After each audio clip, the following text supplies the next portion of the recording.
আবরারকে তাহলে মারছে কে? এই হেলমেট বাহিনী, এই শিবির বাহিনী।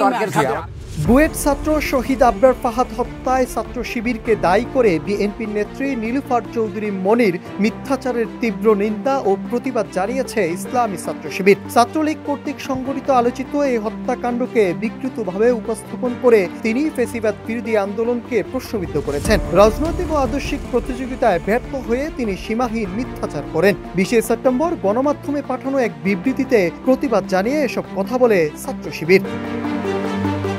ওয়ালটন এখন দেশের সীমানা পেরিয়ে পৌঁছে গিয়েছে 50টিরও বেশি দেশে।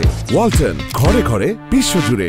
বিবৃতিতে আরো বলা হয়, ফ্যাসিস্ট শাসনামলে সবচেয়ে নিপীড়িত সংগঠন হলো ইসলামী ছাত্র শিবির। বিগত 16 বছরে শিবিরের 101 জনকে শহীদ করা হয়েছে। 20,000-এরও বেশি মামলায় গ্রেপ্তার করে নির্যাতনের মাধ্যমে অসংখ্য নেতাকর্মীকে চিরতরে পঙ্গু করে দেওয়া হয়েছে। তবে বিএনপি নেত্রী নীলুফার চৌধুরী মনি ছাত্র শিবিরের বিরোধিতা করতে গিয়ে আওয়ামী লীগ ও ছাত্রলীগের সীমাহীন অপরাধকে দায় মুক্তি দেওয়ার চেষ্টা করেছেন, যা জনমনে প্রশ্ন তৈরি করেছে।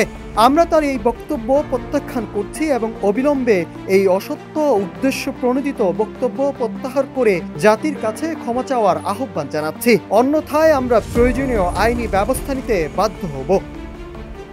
Nahid Hasan, news desk, Ittefaq.